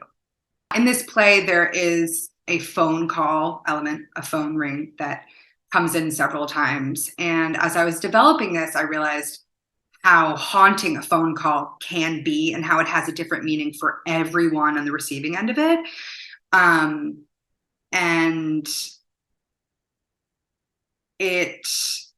we see that in the performance, the character kind of playing with this idea of, should I answer it? Should I not answer it? Who's on the other end of the call? And hopefully that creates a sense of tension in the audience, because everyone has their own relationship with the phone call. Everyone has someone that they don't want to get the phone call from. Everyone has a phone call that they don't want to receive. And it's been, as I've gotten older, it's just interesting to me how the relationship of that phone ring, of that phone call, has changed so much. What do I want the audience to get out of my play? I hope that they feel like they see themselves in what they're watching, or they see someone that they care about in what they're watching. I hope this resonates with the audience, and I hope they laugh. And I hope they cry too. I want both. What am I looking for when I'm performing live? I want to stay present. I want to stay connected to myself and therefore available to the audience. I just want to stay in the process and see what I'm able to discover up there for the first time. Like, I'm excited for the surprises that come, and I want to be so connected that I'm available to the surprises. I don't want to be looking for the next moment. And I think that's what clown really encourages, is like, let's sit in this moment. Let's take our time. Let's be silent. Let's play with sound. Let's play with silence. And let's see how we can surprise ourselves and the people who are watching the performance. Why must people go to my show? I think because it is a piece that explores what it means to be a woman, and what it means to feel like you want to be seen, but you don't really want to be seen, and how to share of yourself in a world that told us for so many years that we need to hide inside. I think it's just like very resonant right now, because it's so much about connection and loneliness and technology and the expectations around how we're supposed to show up in the world. I think it's important for anyone. In order to support me as an artist, please come to my show.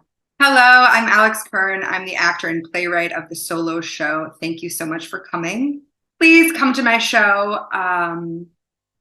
And it's about this woman named Cynthia, and she's hosting this amazing party, and she just wants you to come, okay? She's just the ultimate host, okay? You've got to come. Don't forget to come, okay? Please. She's going to get so upset if you don't come. So yeah, please come to my show.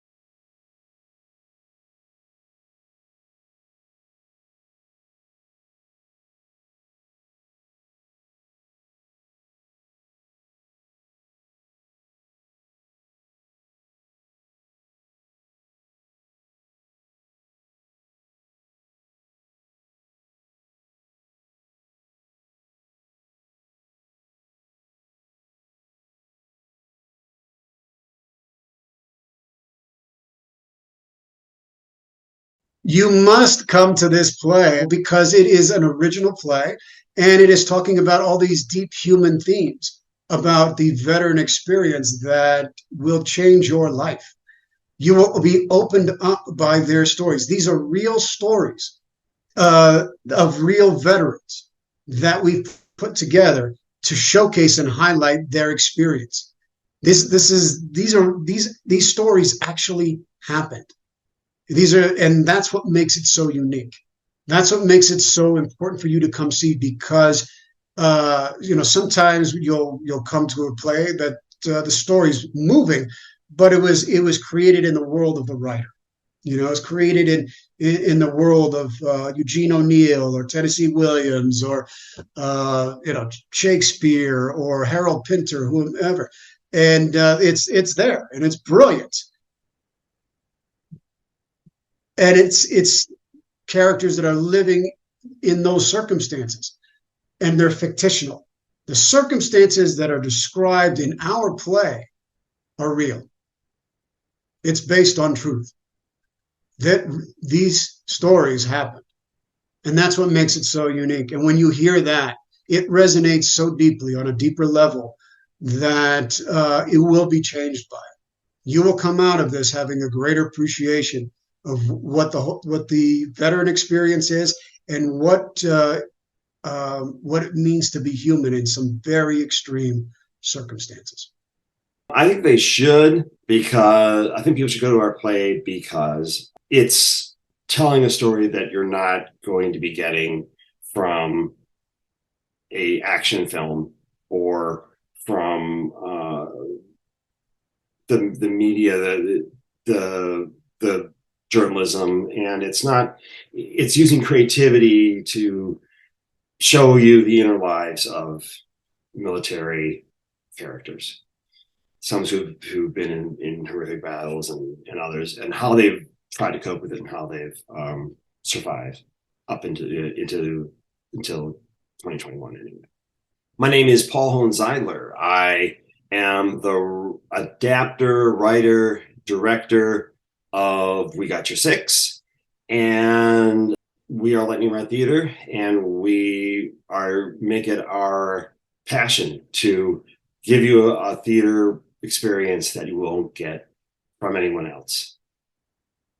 We will always be lightning rods. Hi, my name is Charlie Pacello. I'm an actor, producer, and co-director of the We Got Your Six play.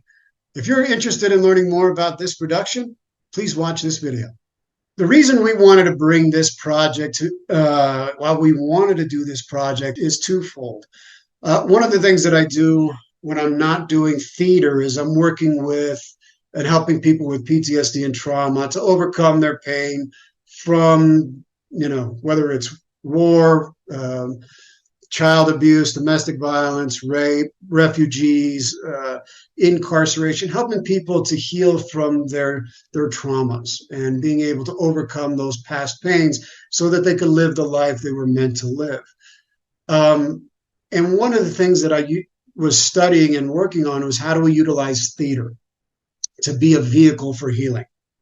How do we enable to use this ancient technology, that had been used by these ancient Greeks so long ago, that helped their society and their communities to purge their toxic emotions from the wars and conflicts that they had? How do we relate that to the modern day? How do we incorporate that in our very modern, technological, materialistic, commercial world that doesn't seem to see that these things correlate? And so I worked with a couple of nonprofit organizations. One was called the Mindful Warrior Project. We brought mindfulness practices down to veterans on Skid Row. And it was there that we did a couple projects that were bringing theater to these veterans down on Skid Row, that here they were in hell. If anybody's been to Skid Row in Los Angeles, one of the most heartbreaking places in our country. It's just devastating. Lots of drugs, lots of violence going on down there. And so we came to bring some help and healing to the veterans that were living there, and those that did our program had some remarkable results. And we did a couple theater shows. It was Gail Sofer, who was who I worked with in that project, and we did some theater projects, and the veterans were very responsive. They had these breakthroughs, and they were in one time I was developing a program where I was taking a veteran story and learning how to identify the archetypal elements of their story and putting it onto the stage. And I took this veteran story, developed it, and then performed it before them down there at Skid Row. And this was a very complicated story, a lot of trauma, a lot of horrible trauma. And I ended up performing it before these 9 veterans that were there. And these are crusty old veterans, hard life. And the veteran whose story I was doing, he was like holding on to his chair and was ready to bolt out of the auditorium or out of the cafeteria where we were performing this, so that, if it got too rough on him. And so I performed it. And when I got done, every man was crying in there. Every man was crying. They were embracing each other. They were holding each other. They were saying, "Oh my gosh, you are helping our souls. You are saving our souls." And the man whose story he said, you screamed out loud what I have been screaming inside my whole life. And so you saw this cathartic purging that was happening for these men. The other thing is I worked with an organization called Soldier's Heart with Dr. Edward Tick and Kate Dahlstedt. Worked with them for many, many years, learning how the holistic process and how to help veterans heal without having to resort to medications or psychotropic medications to help them get through it, to help them identify their wounds and move through it. And one of the things that I studied I went to Greece 3 times with Dr. Tick, learning about the ancient Greek tradition, about how to apply this, how to use theater in a way that, again, begins to help identify those deeper wounds in their psyche, in their emotional life, and how to present that on this stage and how effective it is, and learning those techniques. And Soldier's Heart enabled me to be able to work with many veterans doing this kind of work. I did a healing retreat back in 2021 up in Montana, where I worked with veterans there, some combat veterans from Iraq and Afghanistan. And we dove into some theater work at that retreat, where they dove into a play called Heracles Gone Mad, which was one of Euripides' plays. And to see them open up, these were some of them were suicidal, suffering from, and the reading the play and breaking the script down and really opened them up in ways that was just incredible. It was incredible to see them all of a sudden. There had this revelation, this understanding. They were really, and it would have been, we broke these script down in ways better than some of the actors that I have used or worked with before, because they understood that the dynamics that were happening for those characters because of their war experiences. So with all that background, that's the reason why we're doing this show. We Got Your Six. It's called We Got Your Six, and it is about covering your back. I got your back. That's what We Got Your Six is, because I got your back. You got my back, and when you're in war, you're relying on your buddy to cover your back, because you're getting, when you're in a combat situation, you're getting fire that's coming from all different directions. And you got to know that your buddy, man or woman, has got you, that they're gonna help you to get home again. And so that's why we're doing this show. It's an amalgamation of a lot of different veteran stories. It's based on a lot of truthful stories that are woven together into a theatrical narrative. One of my veteran friends, he has a nonprofit organization called Bullets and Band-Aids. And what he does, he served in Afghanistan. He collects individual stories of these veterans, has a writer write down the story, about 4 pages, and then has an artist paint an image from their experience.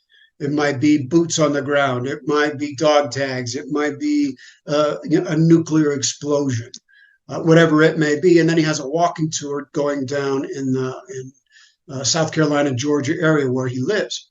So he gave us permission to look at some of the stories, and we extracted some of the stories and have brought it to the stage.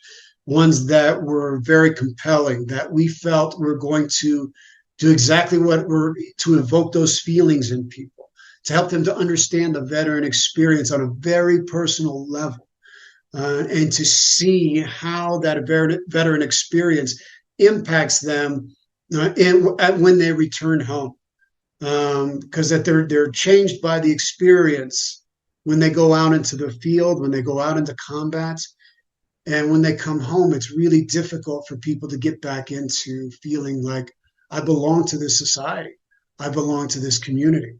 And so we want to share these kinds of stories. We want to be able to help veterans or give them the opportunity to share these stories in meaningful ways so that they can reconnect to the community that they serve, and that the community can understand what they do.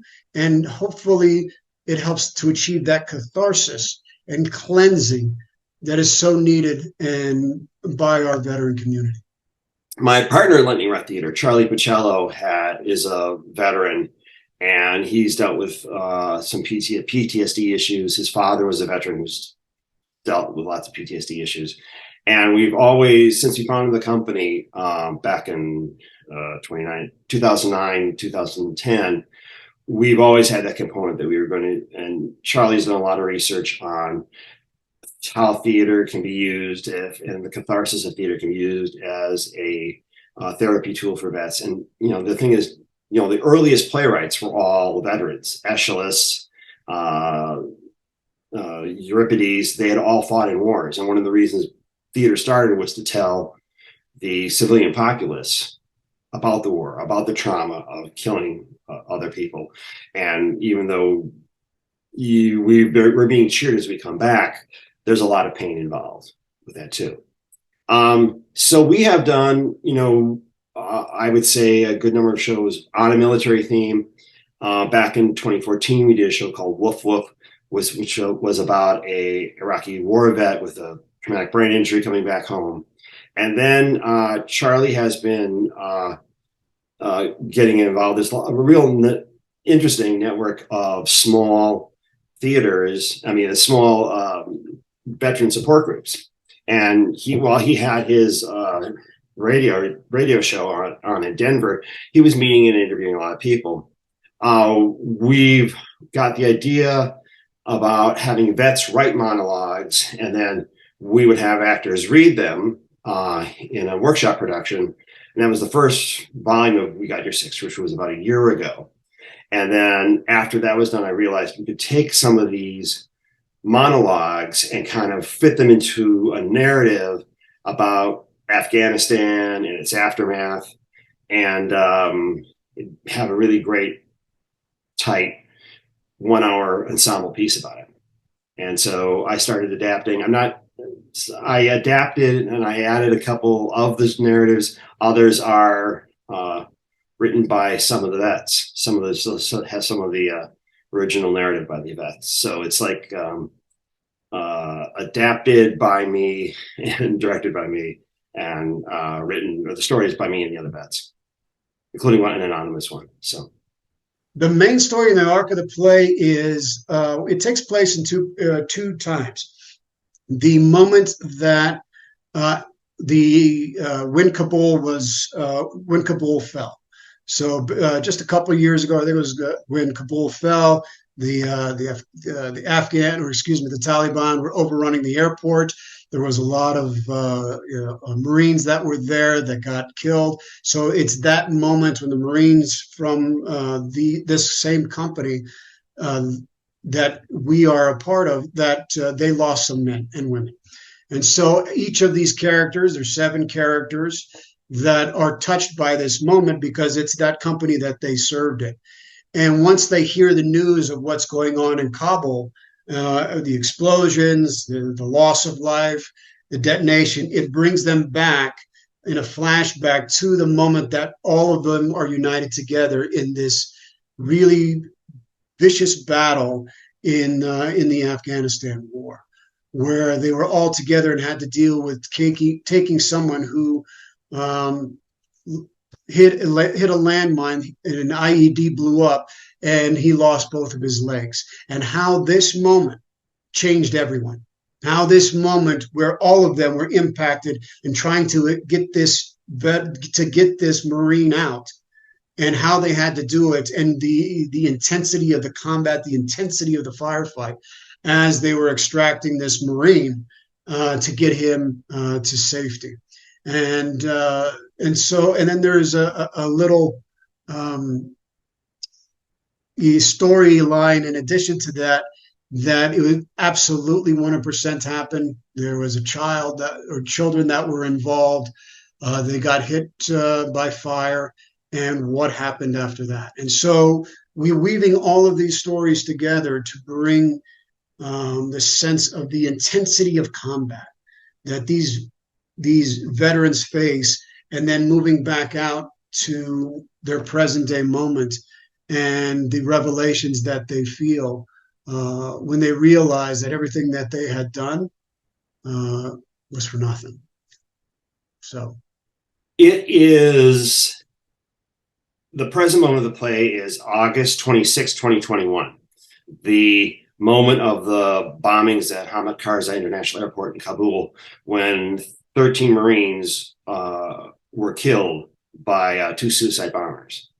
And the 7 cast members in the play are all out of the military by now.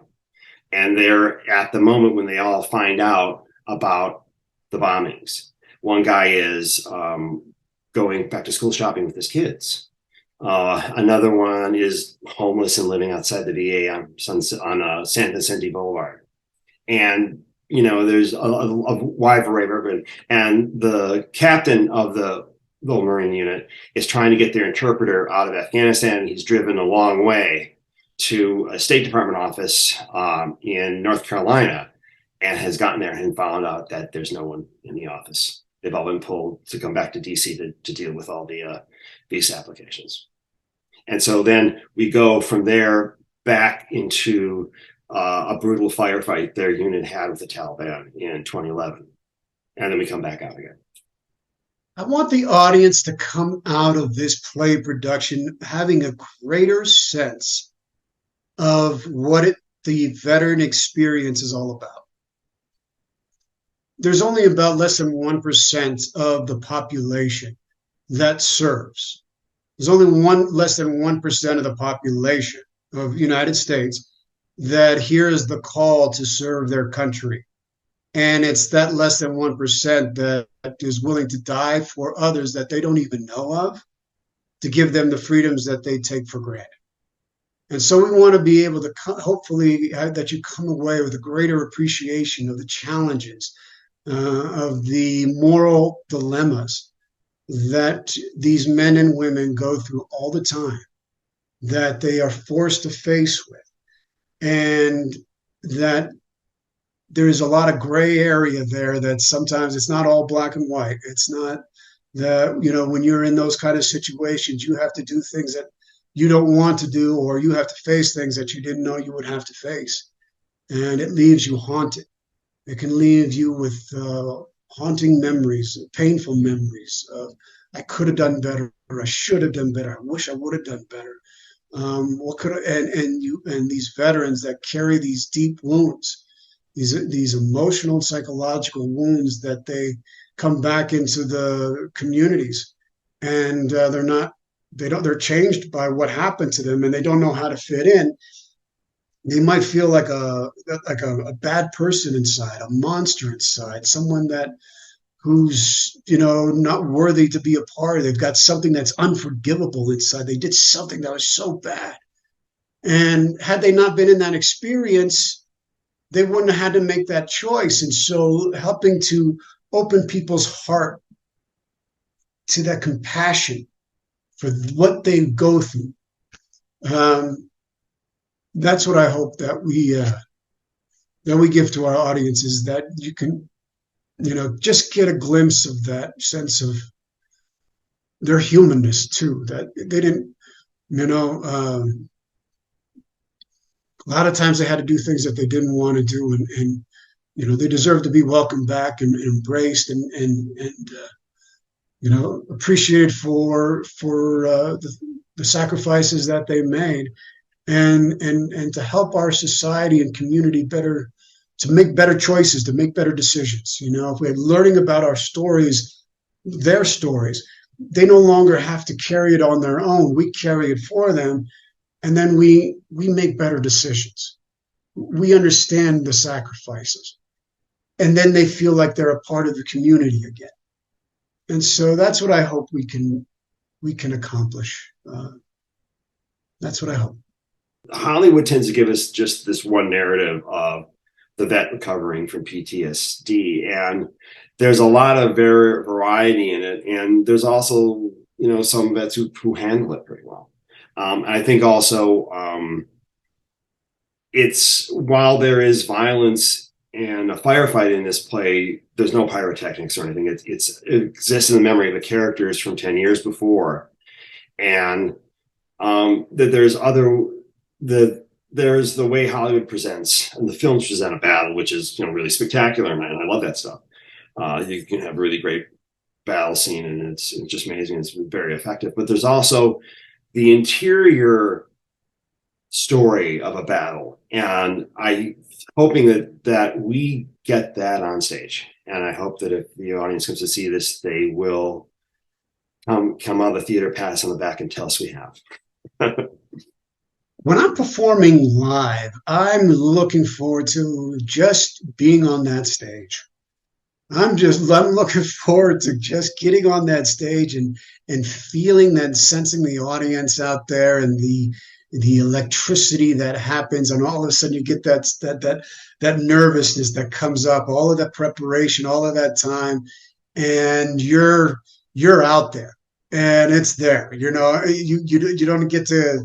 don't get to rehearse anymore. You're out there, you're performing, you're in the moment. The choices you make are right now, and there's no going back. And there's something exhilarating about that from a performer's standpoint. And when I get on stage, personally, something inside of me lights up when I come on that stage. When I step on that stage, something lights up in me. And it's like I'm no longer encased or closed in by life. I'm freed up to be an aspect of me to come alive. And so that to me is just the thrill of being on stage, and knowing that the audience is out there, and feeling that exhilaration that comes. That's what I look forward to. I'm looking for the audience to be really involved, that no one's kind of like moving in their seat a little bit. I almost always sit in the back row, often because I'm also doing the house that night, and so I can help anyone who's coming in late. For me, it's just like, is the audience involved? Have they felt an experience different from any that they've had before? Though that's one of the reasons I think I went out and founded, Charlie and I went out and founded Lightning Round, was to tell stories and to tell and to do things on stage that we weren't seeing being done in other theaters, by other theaters, in American drama, and not in film or television either. I think people will be surprised at the capacity of our humanness to be able to be seen even in the worst of conditions. I think that they will be surprised to see the incredible heroism that goes unnoticed by people that are just doing ordinary things.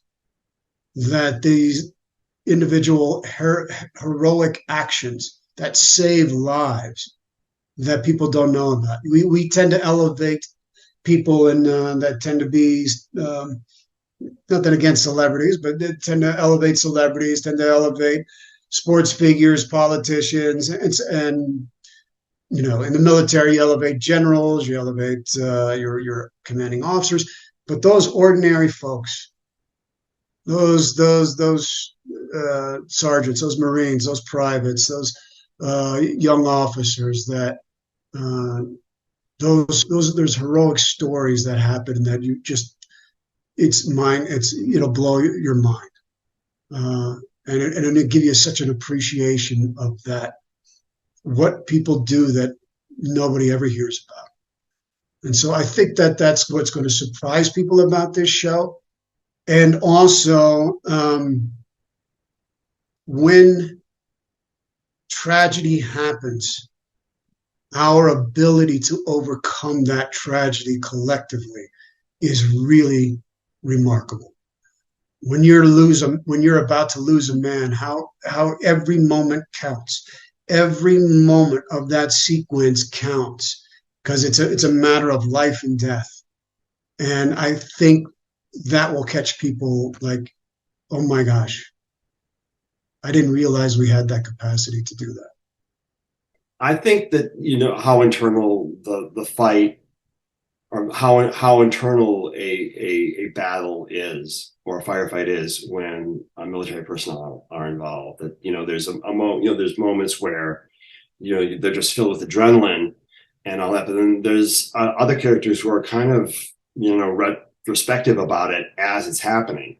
They're recording and they're trying to understand what's going on, and I think that's probably one of the most interesting things we're doing. You must come to this play because it is an original play, and it is talking about all these deep human themes about the veteran experience that will change your life. You will be opened up by their stories. These are real stories of real veterans that we've put together to showcase and highlight their experience. These stories actually happened. And that's what makes it so unique. That's what makes it so important for you to come see, because sometimes you'll come to a play that the story's moving, but it was created in the world of the writer. It's created in the world of Eugene O'Neill or Tennessee Williams or Shakespeare or Harold Pinter, whomever, and it's there and it's brilliant. And it's characters that are living in those circumstances, and they're fictional. The circumstances that are described in our play are real. It's based on truth. That these stories happen. And that's what makes it so unique. And when you hear that, it resonates so deeply on a deeper level that it will be changed by it. You will come out of this having a greater appreciation of what the veteran experience is, and what it means to be human in some very extreme circumstances. I think they should, because I think people should go to our play because it's telling a story that you're not going to be getting from a action film or from the media, the journalism. And it's using creativity to show you the inner lives of military characters, some who've been in horrific battles, and others, and how they've tried to cope with it, and how they've survived up until 2021 anyway.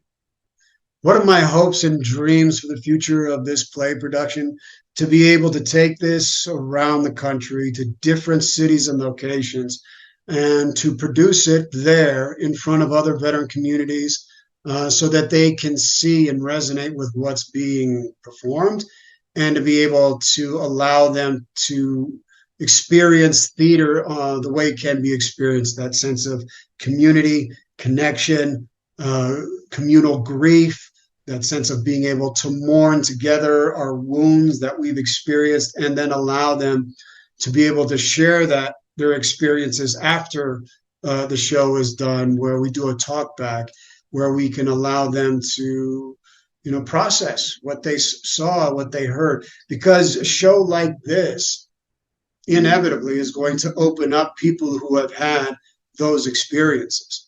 And so giving them permission, because it's opened them up, giving them permission afterwards to be able to speak about it, talk about it, grieve about it, mourn, having people around and available there. That's what I see. I think it could be an enormously